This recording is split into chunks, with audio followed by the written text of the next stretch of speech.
The Mattel company launched its first Barbie doll with Down syndrome. Morgan Scott reports. Like many young children growing up, Kayla McKeon loved to play with Barbie dolls, but it was not until her adulthood that she had lingering questions about why none of the dolls looked quite like her. I love Barbies. I did a lot of interactions with them, so I loved how the skin tones were different to the hair color, to the eye color. Now, through McEwen's work with the National Down Syndrome Society and as the first registered lobbyist with Down syndrome, she's a strong advocate for her community. So, to no surprise, the Mattel company asked for her help in creating the first ever Down syndrome Barbie doll. I felt incredibly honored and humbled, just knowing that my input was definitely heard and that they were definitely receptive to what we had to say, because they were able to get those characters down to a T. The new doll introduces a new face and body shape to be more representative of women with Down syndrome, including a shorter frame and longer torso. There's even matching ankle foot orthotics, often used by individuals with Down syndrome to support their feet and ankles. I think representation is absolutely key, because we are now being valued. Everybody can see our worth, because we're not just a doll that can be played with when we were younger. It's so much more than that today. It's a major move by Mattel and yet another step towards more inclusivity and recognizing a community of people too often overlooked. Syracuse City School District plans to bring in 50 new teaching assistants to help students with special needs. CBS 5's Maggie DeRocher is with the Live Eye in Syracuse to tell us more. Good evening, Michael. The superintendent of Syracuse City School District told me that more kids are showing up to primary education with undiagnosed special needs. The district looks to add more staff to help get kids on the right track.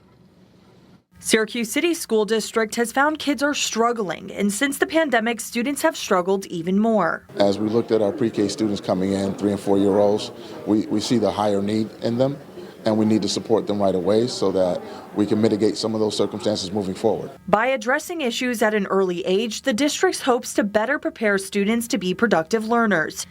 The district will assess exactly how many extra educators each classroom would need, but the cost for 50 more educators in the 2023-24 budget sits at $2 million. I know we have to talk about the budget, we have to talk about the money, but that's really not the most important thing. The most important thing are the right people doing the right things to get our students where they need to be. Doctors say early intervention is crucial for kids' success, and many may have missed out on it. We know that in our city we have very high poverty rates, and that impacts everything, including development. And the pandemic worsened that. It worsened what are kids being exposed to, what kind of quality access to childcare do people have. Dr. O'Malley says although some kids may have gone undiagnosed, she believes the overwhelmed system left kids without proper care. Those early intervention services are really what sets kids up to be successful in school. Dr. O'Malley says that it's important that adults continue to advocate for kids' needs in both local and state budgets. The Syracuse Common Council will be voting on the city's budget next month, which includes the proposal from Syracuse City School District. New information tonight about an Onondaga County Sheriff's deputy who faces criminal charges. Good evening, everyone. I'm Megan Coleman. I'm Matt Mulcahy. That deputy remains on unpaid suspension. The sheriff refusing to release details about why he charged one of his own with criminal mischief and official misconduct. But I-Team investigative reporter Connor White uncovered startling details in court documents that accuse the 14-year veteran of unwanted sexual encounters with a woman who was the victim of domestic violence. Connor joins us in studio with more on what those documents are saying. Connor? Matt, Megan, the details of Deputy Brian Lynch's encounters with this woman are laid out in these documents filed with the court as part of the state's red flag laws. For now, a judge granting an order to seize Deputy Lynch's firearms pending a hearing, but what we found in these files describes Deputy Lynch's rapid sexual advances on a woman who called 911 for help and weeks later was too scared to call 911 because of Deputy Brian Lynch. "I am scared of Brian and want him to leave me alone."